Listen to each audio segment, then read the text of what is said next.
কোনো কেন্দ্রে সেখানে কর্তব্যরত অফিসাররাও নিজেরা ব্যালটে সিল মারার কাজে লিপ্ত ছিলেন বলে অভিযোগ আছে।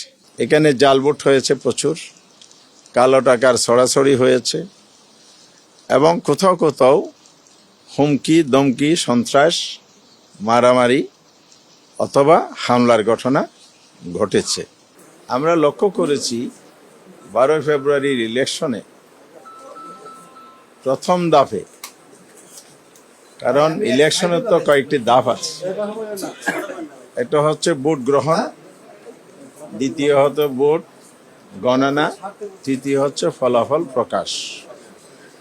এই 3 ধাপের মধ্যে ভোট গ্রহণের বেলায় আমরা অতীতের তুলনায় কিছুটা গুণগত পরিবর্তন দেখেছি। খুনাখুনি, বড় ধরনের সহিংসতা তেমন দৃশ্যমান ছিল না।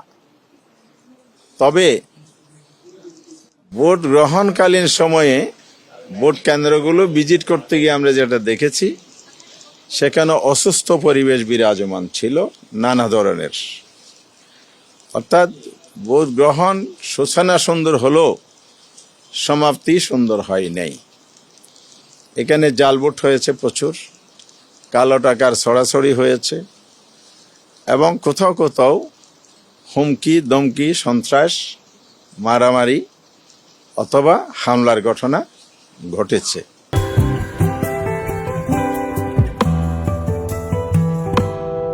বড় ঘটনা না ঘটলেও সুষ্ঠু নির্বাচনের জন্য এগুলো নির্বাচনকে প্রশ্নবিদ্ধ করার জন্য বিভিন্ন উপাদান তৈরি হয়েছে এখানে। সেকেন্ড থিং হচ্ছে, যারা নির্বাচন প্রক্রিয়ার সাথে জড়িত ছিলেন মাঠ পর্যায়ে, সেখানে প্রার্থীদের পক্ষ থেকে, প্রার্থী সিভিলিয়ানদের পক্ষ থেকে বিভিন্ন ধরনের অভিযোগ, কমপ্লেন দায়ের করা হয়েছে, কিন্তু সেগুলো কার্যত কোনো ব্যবস্থা আমরা দেখি নাই। এরপরে আইন শৃঙ্খলা নিয়োজিত বাহিনী, যৌথ বাহিনী, এখানে অস্ত্র উদ্ধারের জায়গাটাও আজকের কমিশনও একই কথা বলেছেন যে এখনো 4 শতাধিক পিস্তল হারানো উদ্ধার হয়নি, কিছু অস্ত্র উদ্ধার হয়েছে, আর অবৈধ অস্ত্র তো আছেই। সব মিলে এই জায়গাটাও নির্বাচনের মধ্যে প্রভাব তৈরি ক্ষেত্রে এই অস্ত্রগুলো ভূমিকা রেখেছে, আমাদের কাছে রিপোর্ট আছে। আরেকটা বিষয় হচ্ছে, কালো টাকা, অস্ত্র, হুমকি দমকির পাশাপাশি ইলেকশন ম্যানিপুলেশন করার কিছু কার্যক্রম আমরা লক্ষ্য করেছি।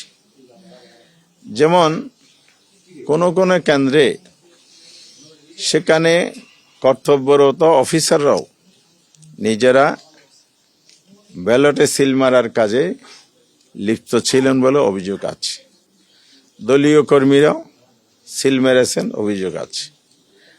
আবার ভোট গ্রহণকালে এখানে প্রতিমধ্যে বাধা দেয়া হয়েছে, ভয়ভীতি ছড়ানো হয়েছে, ভোট কাস্টিং কম হয়েছে, ভীতিকর পরিবেশ তৈরি করা হয়েছে।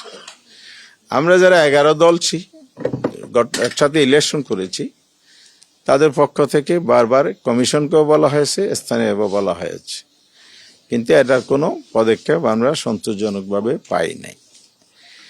নির্বাচন শেষ হলো 4:30টায়, নির্দিষ্ট সময় অনুযায়ী 7:30টায় শুরু হয়েছে। 2 থেকে 3 ঘন্টা পার হওয়ার পরও দেখা গেছে ভোট কাস্টিং আশানুরূপ ছিল না। আবার শেষ দিকে কিছু কিছু কেন্দ্রে যে ভোট কাস্ট হয়েছে, 4:20-এর মধ্যে যে রেজাল্টটা রেকর্ড আমরা পেয়েছি, পরে পূর্ণাঙ্গ রেজাল্ট হওয়ার পরে দেখা যাচ্ছে সেই সেম কেন্দ্রে অস্বাভাবিকভাবে ভোট কাস্টিং দেখানো হয়েছে। তাইলে এখানে ব্যালট অতিরিক্ত ব্যবহার, এক্সট্রা ব্যালট ব্যবহার হয়েছে কিনা, এটা প্রশ্ন থেকে গেল। সব মিলে ইলেকশন ভোট গ্রহণের প্রক্রিয়ার মধ্যে এই ত্রুটিগুলো লক্ষ্য করা গেছে।